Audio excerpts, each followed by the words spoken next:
Hey, Mike with Nerd Problems Gaming here, the channel where we go through the good and bad of everything nerdy to make sure you spend your time on the best of the best. In today's video, I'll be doing a retro review on Luigi's Mansion, so let's get into it. So recently I've been working on a video on the top 10 best GameCube games, and Luigi's Mansion I've always heard great things about but never actually played myself, so I wanted to go through and play it because obviously I haven't played every single GameCube game, and I wasn't sure if I wanted to include this on my top 10 best games or not, and my girlfriend had been talking about it for a long time and that I needed to play it, and so I finally decided to check it out, and we played through the whole game recently. Now it's a little bit surprising that I haven't actually played this game before, seeing that I'm a huge Ghostbusters fan, my favorite movie ever, kind of obsessed with it, and for whatever reason I knew this game was kind of like Ghostbusters, but maybe at the time when it came out I thought it was a little cartoony, a little kiddish maybe, and maybe I was just holding out for that ultimate Ghostbusters game that felt like was never gonna happen. And plus I thought it was maybe a little bit lame that he used a vacuum cleaner instead of something like a proton pack to capture the ghost. I don't know, but for whatever reason I just never picked up this game. But now that I've played it, I really enjoyed it, and so if you're out there and maybe have never played a Luigi's Mansion game, I would definitely recommend checking them out. And so the basic plot of this first game is Luigi gets a letter saying that he's won a free mansion, and so he goes to check it out and investigate what he's won, only to find out that the mansion is haunted, and not only that, Mario has been kidnapped by the evil King Boo and is now trapped in a painting, and it's your job as Luigi to investigate the mansion, capture ghosts, gather treasure, and rescue Mario. And so on your way you encounter a professor that's going to help you out by giving you a Poltergust 3000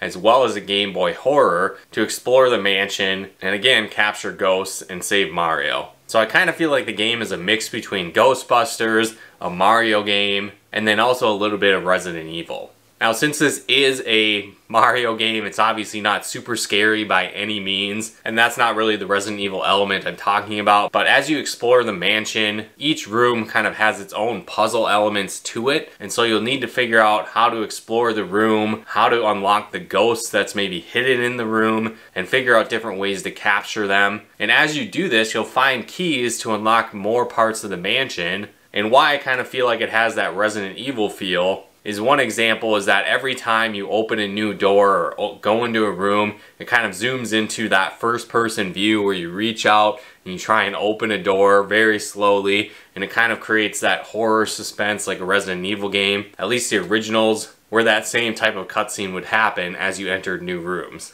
Now one element that's also cool with the game is that beyond just the basic element of the Poltergust 3000 being able to suck ghosts in like a vacuum, you eventually uncover additional powers where you can have ice abilities, fire abilities, and water abilities. And this creates kind of a rock, paper, scissors dynamic where you need to use the appropriate power to battle ghosts of the opposing element, and you can even use these elements to unlock additional puzzles throughout the mansion as well. So you might be lighting candles, freezing a bathtub, putting out fires, and more. And so I thought that was really cool and created some unique fun puzzles as you explore the mansion. On top of that, there's several more powerful ghosts that you'll find throughout the mansion as well, and also a few boss fights scattered throughout the mansion as you explore as well. Now the game itself isn't too terribly difficult. Really the only challenge I felt like we faced was in the very final boss of the game, and for the most part that was just because we didn't really understand the weakness of the boss and the process you need to go through to actually hurt it. But once we figured that out, you could do a majority of the damage to the boss without even getting touched or harmed. It just took several tries to figure that out and get to that point. The game isn't super long either. It's probably going to take you between 10 to 15 hours to beat it, depending on how fast you can figure out the various puzzles throughout the game. But one thing that is cool as well is the game does have multiple endings. So depending on the amount of treasure you unlock, as well as there's a bunch of different boos hidden throughout the mansion, there's 50 altogether. And so if you go and capture all of those, that can help impact the ending as well, giving you more treasure, which leads to a different alternate ending depending on how much you get.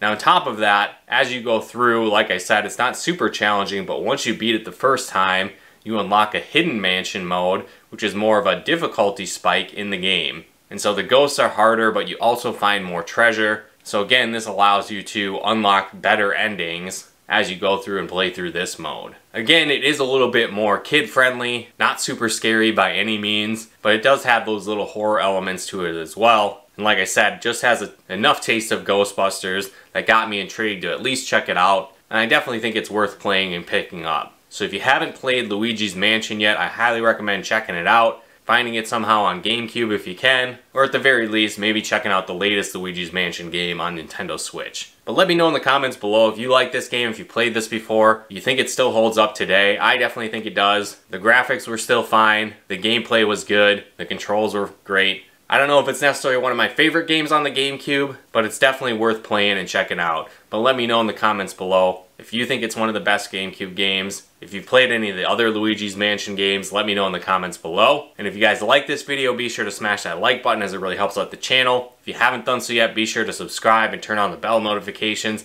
to get the latest updates of new nerd videos we put out. And if you'd like to help support the channel, pick out content and more, become a patron of ours at nerdproblemsgaming.com/Patreon. And if you'd like to plug into our live streams and Let's Plays we do on the channel, you can follow us over on Twitch at nerdproblemsgaming.com/Twitch. But once again, thanks for tuning in, and we'll talk to you more soon.